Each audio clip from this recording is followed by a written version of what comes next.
14장 4절부터 바벨로니아 왕, 바벨론 왕을 가리켜 이렇게 노래할 것이다 라고 하는, 너는 또 이런 그 대상자가 바벨론의 왕입니다. 그 왕이 죽어도 죽지 못할 것이고 사람들로부터 수치와 모욕을 당할 것이며 너를 기억하지 않을 것이고 심지어는 너의 무덤에도 들어가지 못할 것이다 라고 하는 강력한 심판을 지금 바벨론의 왕들에게 선언하고 있는데, 이 내용은 이사야 선지자가 지금 예언을 하고 있는 것이고 약 100년 뒤에 일어날 일이에요.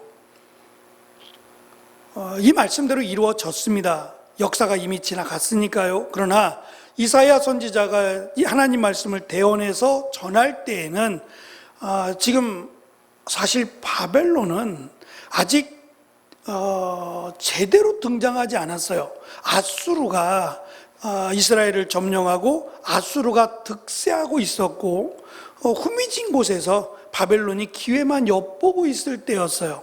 근데 지금 심판은 아수르가 아니라 바벨론에게로 이어지고 있고, 또 이 바벨론이 멸망할 것을, 시작도 안 했는데 멸망할 것을 선언하심으로 이것이 하나님의 계획이다라는 선언이, 왜 아수르도 바벨론도 하나님이 이렇게 끔찍하게 멸망을 하셔야 했느냐, 단지 이방 나라이기 때문이다 라고 말하기에는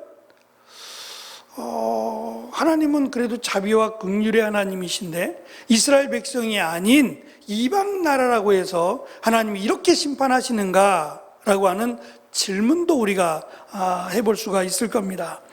오늘 말씀은 좀 길었습니다만 13장 1절부터 23장까지, 그러니까 10장에 걸쳐서 10나라들, 10개의 나라들이 하나님의 심판 선언을 받습니다. 우리가 지금 아모스서도 함께 나누고 있는데, 아모스 1장, 아모스 2장의 내용도 하나님께서 그 이스라엘을 비롯한 주변 나라들을 심판하신다라고 하는 심판 선언의 내용인데 8나라입니다. 유다와 남유다와 북이스라엘까지 포함해서 총 8나라가 다 하나님의 심판으로 멸망할 것이다 라고 선언을 합니다. 그 이유는 이방 민족은 하나님을 알지 못하니까, 믿지 않으니까 죄악 가운데, 그리고 잔혹하게 사람을 죽이고 자신들의 이익, 그러니까 물질인데요, 이 물질 때문에 사람들을 인신매매를 시킵니다. 도의적이지 않다는 거예요. 하나님이 만드신 하나님의 피조물들, 특별히 하나님의 선택을 받은 이스라엘 백성들, 남유다가 됐던 북이스라엘이 됐던 하나님이 택하신 그들을 노예로, 또 잔혹하게 마치 임신한 여인들의 배를 갈라서 죽이고 오히려 이것을 자랑하고 있는 정말 끔찍한 이들의 모습 속에서 하나님이 인간이기를 포기한 이들을 하나님은 심판하시겠다고 하셨어요. 또한 남유다도 북이스라엘도 하나님의 심판을 받아 멸망합니다. 그들은 더더욱 하나님의 말씀대로 살아야 되는 하나님의 백성들인데 하나님의 말씀을 거역해요. 그 이유는 하나님은 모든 이들의 하나님이에요. 그러니까 같은 이스라엘 백성들이 어떤 이들은 농사를 잘 지을 수 있고 어떤 이들은 또 잘 짓지 못해서 수입이 없을 수 있어요. 이럴 경우는 자신이 갖고 있던 선조들로부터 물려받은 땅과 건물도 다 팔 수 있어요.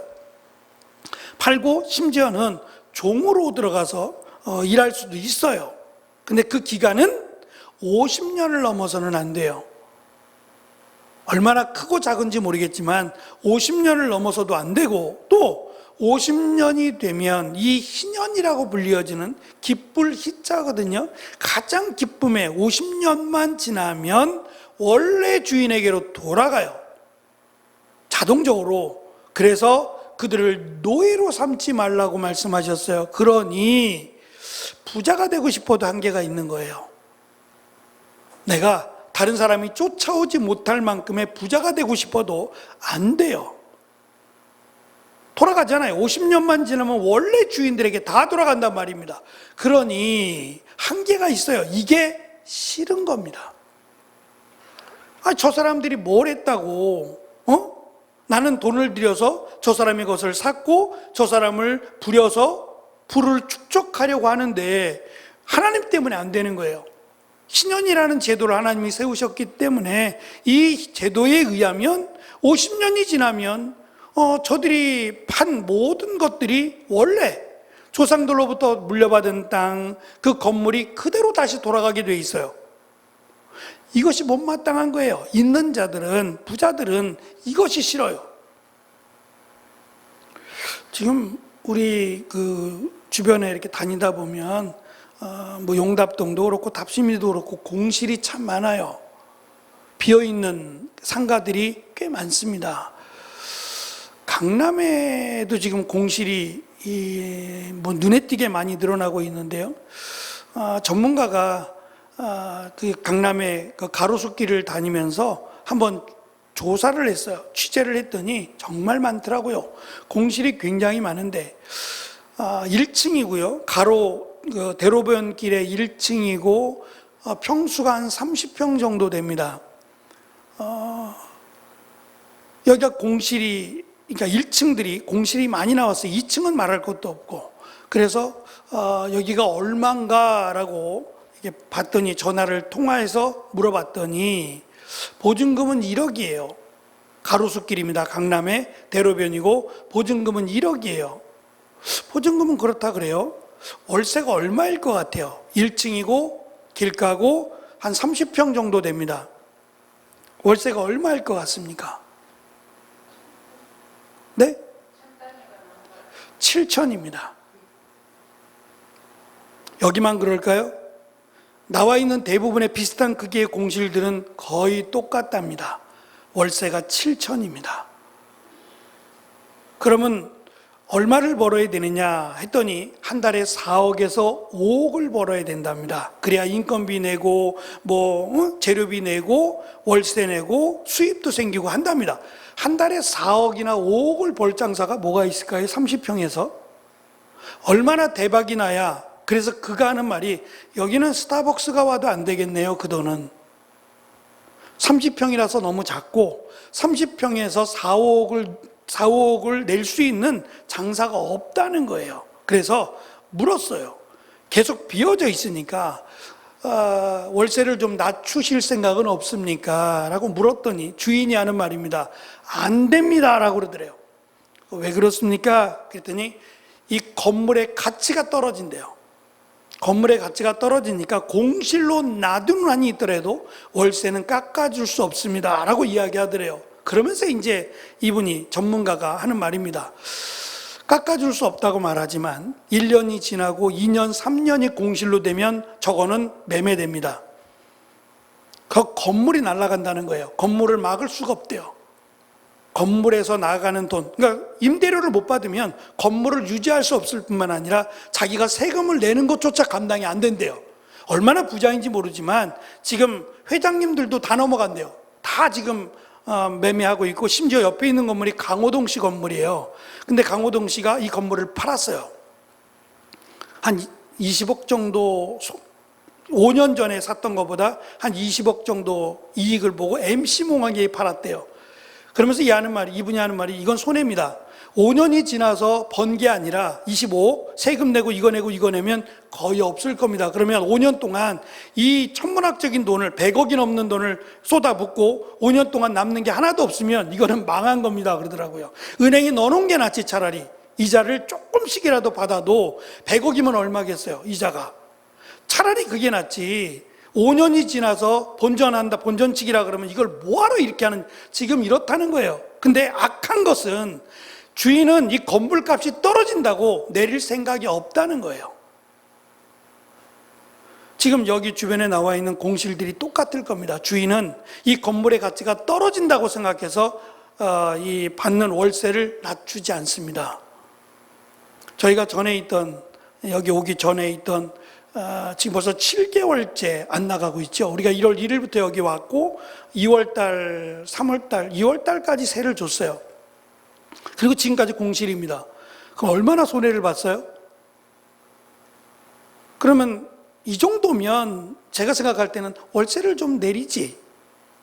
지금 다들 경기도 안 좋다고 하는데 월세를 저희가 나오면서 100만 원이라 그랬거든요. 월세가 올린다 그랬어요. 20만 원 올려서 100만 원을 받겠다 그랬어요.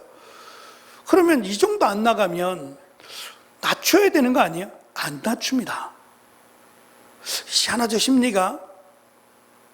그러니까 부자들은 여유가 있으니까 손해를 안 보겠다는 얘기예요. 지금 이스라엘이나 남유다가 왜 하나님으로부터 멀어졌냐? 돈입니다. 돈 때문이에요. 하나님을 믿으면 돈 벌 수 없어요. 부자가 될 수 없습니다. 권력을 취할 수도 없어요. 하나님의 율법은 모든 이들에게 자비와 긍휼로 가 있어요. 그래서 누구든지 노예가 되거나 누구든지 물질 때문에 자살하지 못하도록 하나님 막으셨어요. 은혜죠. 나도 그렇게 될 수 있잖아요. 나도 언제나 부자겠어요? 나뿐만이 아니라 내 자녀가 그럴 수도 있고요. 누구든지 그런 어려움을 겪을 수 있다면 회복될 수 있게 도와주신 것이 은혜인데, 내가 볼 땐 손해라고 생각하니까 하나님을 거역하게 되는 겁니다. 이것뿐만이 아니에요. 계속 등장하는 내용이 눈에 드러나는 것은 우상숭배 그리고 성적인 죄악입니다. 심지어 이스라엘의 죄악, 다음 주 우리 두 번째 북이스라엘의 죄악을 살펴볼 텐데, 그 죄악이 뭐냐면 아버지와 아들이 한 여자를 취하는 거예요. 어떻게 하겠다는 거예요? 아버지와 아들이 똑같은 여자를 취한다는 거예요. 그럼 이게 어떻게 되는 거예요, 도대체? 뭐라고 불러야 돼요? 누구라고 불러야 되는 거예요? 하나님은 절대 해서는 안 된다 하는 것을 하고 싶은 겁니다. 이게 인간의 욕망이에요. 죄악이고, 이것을 택하면 하나님을 떠나게 되는 건데 결국은 멸망입니다. 지금 하나님이 이렇게 주변 나라들 10개의 나라, 그러면 10개가 아닌 소개되지 않은 나라들, 23장까지 소개되는 10개의 나라 빼고 나머지 나라, 우리도 여기 포함이 안 됐잖아요. 그럼 우리나라는 괜찮느냐? 아니죠. 하나님이 샘플로 보여주신 10나라고, 그럼 우리나라는 괜찮냐? 글쎄요. 하나님의 심판에서 벗어날 나라가 과연 있을까요? 그래서 오늘 말씀은 너희가 하나님의 멸망, 하나님의 심판을 받지 않으려면 이렇게 하라라고 하는 내용을 포함하고 있어요. 그것이 이제 왜 그들을 하나님이 그들을 멸망하셨느냐에 대한 답을 찾으면 그 이유가 나올 겁니다. 그 내용이 그들이 교만해서라고 말합니다. 하나님이 필요하지 않아요. 오히려 하나님이 거추장스럽고요, 하나님이 내가 원하는 길에 방해가 된다고 생각하니까 죄악의 길로 가는 겁니다. 그 대표적인 나라가 여기서는 소개가 안 됩니다만 로마입니다. 로마가 멸망하리라고는 누구도 예언하지 않았어요. 어떻게 로마가 멸망을 하겠어요? 누구도 멸망한다고 생각하지 않았어요. 그런데 그 로마의 멸망은 사실 힘이 없어서 또는 군사가 부족해서 멸망하지 않고 성적인 타락으로 멸망해요. 아이러니하죠. 안에서 골마서 터져 죽어요. 자기들끼리 싸우고 얽히고 설켜서 자기들끼리 전쟁하다가 멸망하는 게 로마입니다. 결국은 죄로 인해서 멸망을 하게 돼 있다는 거예요. 인간의 역사를 살펴보면 죄는 너무도 달콤해요. 그런데 죄의 끝은 멸망, 사망이라고 말씀하고 있어요. 이것이 역사 속에서 계속 반복되어 오는 겁니다. 지금 바벨론, 우리가 잘 아는 느부갓네살 왕이요, 우리가 다니엘서를 볼 때 저는 깜짝 놀랐어요. 느부갓네살 왕이 들판에서 풀 먹죠? 기억나세요? 들판에서 풀 먹어요. 소처럼 정신이 이상자가 돼가지고요. 그 이 사람 한마디면, 느부갓네살 왕 한마디면요, 나라 하나가 없어져요. 그 정도의 위엄과 힘을 갖고 있는 권력의 상징에 있는 사람이 느부갓네살인데, 하나님이 그를 살짝만 건드리면 소처럼 돼버리는 겁니다. 자기가 소인 줄 알고 들판에 나가서 풀을 뜯어 먹고 있는 사람이 돼요. 그리고 다시 하나님이 회복시키시니까 정상으로 돌아오잖아요. 우리가 하나님을 기억하고 하나님을 믿는다는 것, 하나님의 말씀에 순종한다는 것은 세상이 볼 때 어리석어요. 이상해 보인다고요. 보이지 않는 하나님을 왜 그렇게 믿느냐고. 그리고 하나님을 제대로 믿으면 내가 원하고 바라던 걸 제대로 이룰 수 없다고 생각해요. 세상은 오히려 적당하게 사기도 치고 적당하게 거짓말도 하고 내 이익을 위해서 다른 사람도 좀 희생시키고 그래야 된다고 생각을 해요. 그런데 하나님을 믿으면 그럴 수 없잖아요. 그래서 하나님을 믿으면 손해라고 생각하니까 하나님으로부터 멀어지게 되는데, 그 끝은 오늘 말씀에 가장 강한 나라예요. 어쩌면 로마 이전에 이스라엘이 겪었던 가장 강한 나라는 바벨론입니다. 근데 그 바벨론의 멸망을 100년 후에 있을 일을 지금 이사야 선지자를 통해서 예언하시는 이유가 뭘까요? 정신 차리지 않으면, 믿음대로 하나님 말씀 가운데 살지 않으면 누구라도 멸망을 당한다라고 하는 경고를 담고 있습니다.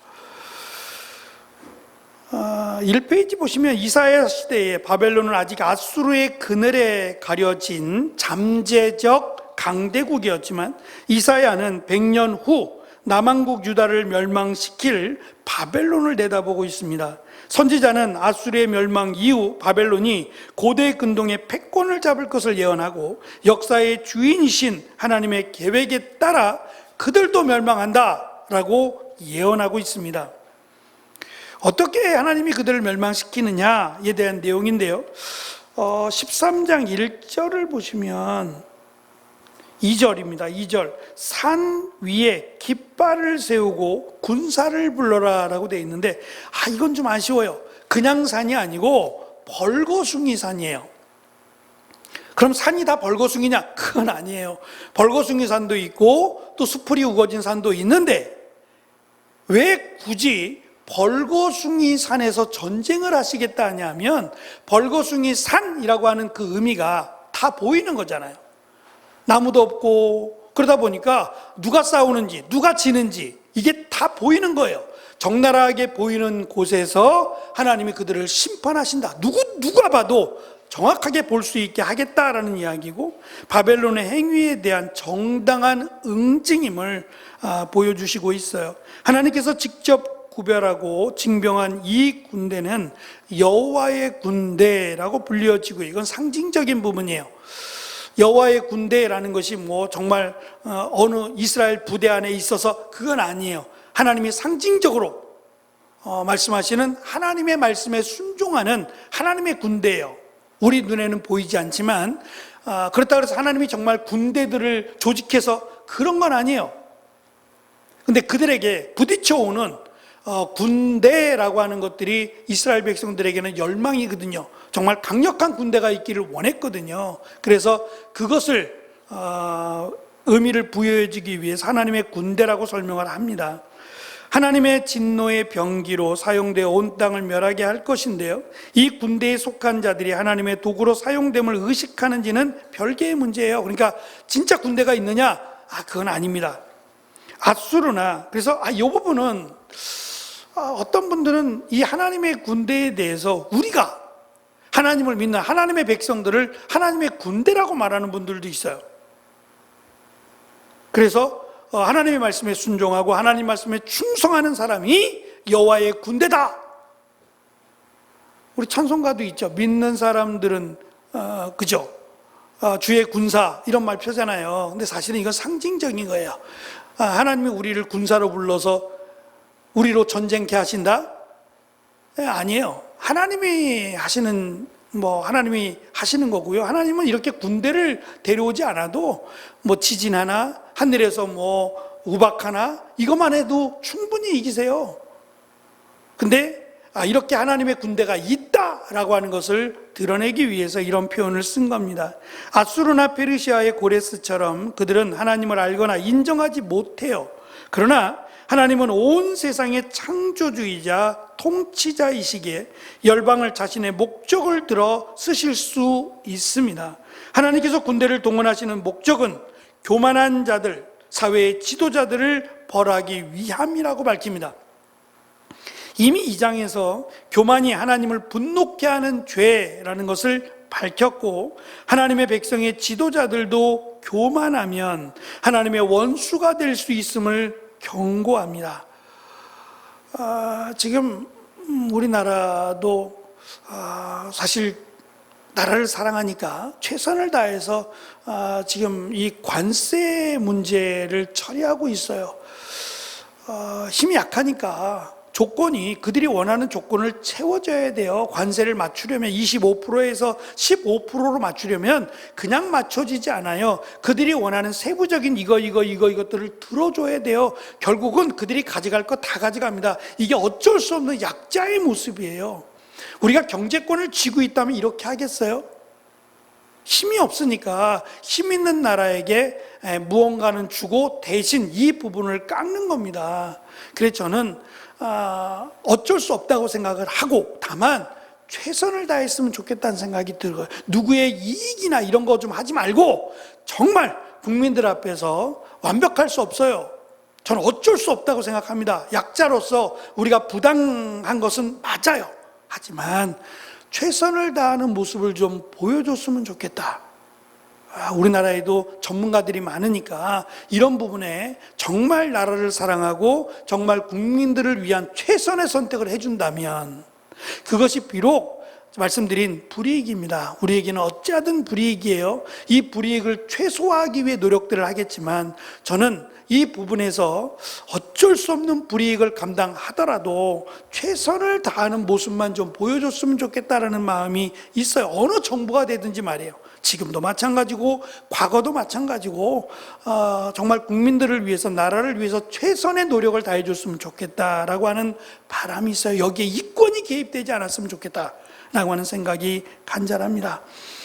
하나님의 지도자들이 교만하면 하나님의 원수가 된다는 것을 경고합니다. 이 심판 선언의 범위가 바벨론에 국한되지 않고 모든 하나님이 창조하신 나라 피조물들에 해당된다라는 것을 밝힙니다. 두 번째, 여호와의 날에 그들을 심판하겠다라는 설명이에요. 그럼 그날이 언제냐? 그건 하나님의 계획에 있어요. 여호와의 날이라고 하는 것은 결정을 하나님이 하신다는 거예요. 여호와의 날이니까 그날은 우리가 알 수 없어요. 그러나 분명한 것은 하나님이 정하시고 하나님이 결정하시는 날이다라고 하는 것은 분명합니다. 그날의 증상이 두 개가 설명이 됩니다. 13장 6절 8절에서는 그날은 슬픔과 공포의 날이 될 것이다 라고 설명합니다. 모든 사람이 힘이 풀리고 마음이 녹아내리는 슬픔과 공포의 날이 될 것이다. 이 고통은 마치 해산하는 여인의 고통처럼 극심하고 사람들은 자신들이 의지했던 헛된 것들, 우유부단함 때문에 괴로워하며 서로를 놀라움과 공포에 질려 바라보게 된다는 겁니다. 특별히 여호와의 날에 순종하지 않는 자들에게는 두려운 날이 될 것이며 또 믿음 가운데 살았던 우리에게는 은혜의 날이 될 거예요. 심판과 구원의 날, 이것이 암시적으로 설명을 하고 결국은 이 끝이 언제냐? 예수님이 오시는 날이에요. 예수님이 오실 때 믿음을 끝까지 지켰던 이들은 은혜의 날이고 믿음을 버렸던 이들에게는 심판의 날이 될 거예요. 그때가 언제인지 모릅니다. 여호와의 날이라고 소개되니까 그때는 알 수 없지만 분명히 온다고 말합니다. 그때 우리 모두가 다 은혜의 날이 되시기를 축원합니다. 두 번째는 자연이 파괴된다고 설명합니다. 온 우주의 자연이 파괴되어 재구실을 못하는 날이다. 이렇게 설명하니까 지금 이 시대의 모습이다라고 하는 이들이 있어요. 지금 러시아 쪽에서 쓰나미가 파도가 30m라면서요. 지진이 8.8이랍니다. 8.8이면요. 지진이 5 정도만 돼도요. 우리가 여기서 나와야 돼요. 지진이 5 정도만 돼도 여기 있으면 안 돼요. 건물에서 나와야 될 정도가 5가 넘어가면 위험한 겁니다. 8이면 무너져요. 건물 자체가 흔들리기 때문에 무너집니다. 8.8입니다. 거의 9가 되는 지진이 왔고요. 건물이 잘려나갔어요. 그 육중하던 건물이 반토막이 났어요. 이것뿐만이 아니라 바다에서 온 지진이기 때문에 해일이 저 밑으로 위쪽에 있는 러시아, 중국 쪽하고 붙어있는 러시아이기 때문에 밑으로 내려와서 일본 쪽으로 지금 향한다 그래가지고 대피령이 내릴 정도였어요. 근데 오늘 보니까 대피령이 해제가 됐답니다. 오다가 파도가 낮아졌나 봐요. 그것도 다행이라고 생각합니다. 자연이 무너지고 자연이 파손되고 자연에 의해서 사람들이 고통을 당하게 된다. 이것이 마지막을 향한 징조라고 설명을 해요. 새하늘과 새 땅이라는 의미가 그겁니다. 그러니까 새로운이 아니라 이 땅의 것이 바뀌는 거예요. 이 땅의 끝이 오고 그 끝이 다시 새롭게 변화되는 겁니다. 그러면 결국 그 말은 이 땅이 멸망한다는 얘기가 돼요. 어떠한 증상이든 간에. 근데 그 증상 가운데 뚜렷하게 보여지는 것은 자연이 파괴된다는 거예요. 참 안타까운 얘기죠. 시간이 흘러갈수록 자연이 회복되는 게 아니라 자연은 계속해서 파괴가 될 거라고 지금 설명을 합니다. 그렇게 되는 이유가 해와 달과 별들이 빛을 잃어 세상이 어두움으로 가득 차는데 창조의 빛을 만드신 하나님이 심판할 때 은혜의 빛을 거두고 어두움으로 채우는 것과 대조가 되며, 이는 고대 근동 사람들이 숭배했던 해, 달, 별에 대한 이런 것들을 심판하신다는 의미에서 이 자연이 파괴가 된다고 설명을 합니다. 세 번째, 악과 교만이 심판받는 날로 설명합니다. 하나님께서 이 세상을 방문하시는 날, 세상은 통곡으로 심판으로 말미암아 멸망할 것이다 라고 하는 내용입니다. 그래서 너무 혹독하니까 사람들은 순금보다 희소해지고 더 없어진다는 거예요. 사람 자체가 없어지고 금보다 생존자가 귀하게 될 거다. 사람이 많이 사라져 심판을 받고 죽을 거란 얘기입니다. 하나님은 하늘을 진동시키고 땅을 흔들어 그 자리를 떠나게 하시고 강력한 심판을 암시하고 있습니다. 여러 가지죠. 전쟁을 통해서 여러 가지 모습으로 결국은 이 땅이 무너지고 멸망할 것이다. 그러나 그것도 끝이 아니에요. 그 끝은 마태복음에서 설명하듯이 아무도 몰라요. 두 사람이 농사를 짓다가 그러니까 점심 준비하는 거죠. 여인 둘이서 맷돌을 돌려가면서 오늘 점심은 이거야. 이건 이렇게 만드는 거야. 반찬은 이렇게 해야지. 그냥 일상적인 대화. 특별하지 않는 그냥 일상적인 대화를 하다가 마치 한 사람이 사라지는 거로 설명하세요. 사실은 이렇게 사라지지 않아요. 이렇게 사라지는 게 아니라 예수님이 왔다면 둘 다 사라지는 거예요. 둘 다 사라져. 한 사람은 하나님의 나라로, 믿지 않던 사람, 믿는 사람은 하나님의 나라로, 믿지 않는 사람은 지옥으로 갈 겁니다. 근데 그때가 그냥 평상시에 자다가라도, 길을 걷다가라도, 식사를 하다가라도 일어날 수 있다는 거예요. 그러니 하나님의 나라가 인제 온다, 이때 온다라고 말하지 말라는 거예요. 다만 가까이 오고 있는 건 분명해요. 우리가 알고 있는 신천지 이만희는 이만희가 처음이 아닙니다. 이 계보가 다 비슷해요. 처음 자기가 만든 게 아니라 있던 거를 갖고 왔어요. 이렇게 하면 된다라고 갖고 왔는데 이 가운데 이만희가 하나를 뺐어요. 굉장히 중요한 거 하나를 뺍니다. 지금껏 이 이단들, 특별히 이만희 계열의 이단들의 특징은 시한부 종말론자예요. 무슨 말이냐면 마지막 날짜를 말했어요. 다. 마지막 언제 온다라고 날짜들을 다 말했는데 이만희는 요걸 뺐어요.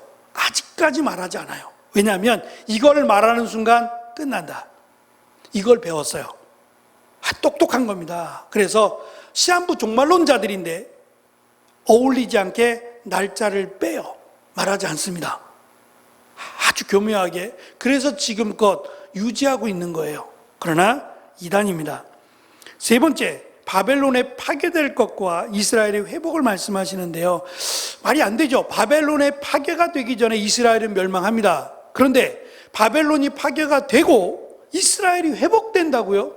멸망당의 노예로 끌려가지만 하나님이 그들을 다시 원래 그들의 땅으로 돌아오게 하시겠다는 거예요. 또다시 그들에게 기회를 주겠다는 건데 왜 그러냐? 이사야서에서 강조하는 게 그거예요. 남은 자들이요. 많지 않지만 남은 자들, 그들 때문에 하나님이 이스라엘을 다시 돌아오게 하겠다는 거예요. 그러니까 하나님은 숫자에 관심 없어요. 숫자가 많으니까 이 많은 사람 그런 거에 관심이 없으세요. 오죽하면 노아의 홍수로 다 쓸어버리셨겠냐 말이에요. 노아 방주에 탄 그 사람들만 빼놓고 나머지 다 죽었어요. 어찌 보면 하나님은 굉장히 단호하세요. 그런 부분에서 남은 자가 몇 명이든 간에 많지 않을 겁니다. 예루살렘 대로변에 믿는 자 한 사람을 찾겠느냐라고 하신 것처럼 믿는 사람을 보기가 어려웠을 거예요. 그 믿는 사람, 남은 자들, 끝까지 믿음을 지킨 자들, 그들 때문에 하나님은 돌아오게 하겠다라고 말씀하시는 거예요. 이게 은혜입니다. 그러니 하나님께서 믿는 자의 기도를 듣지 않으시겠냐 말이에요.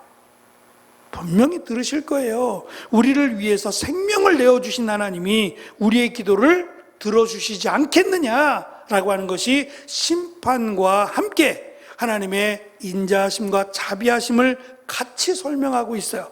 끝까지 믿음을 지키라고요. 하나님을 떠난 교만한 자들은 멸망한다.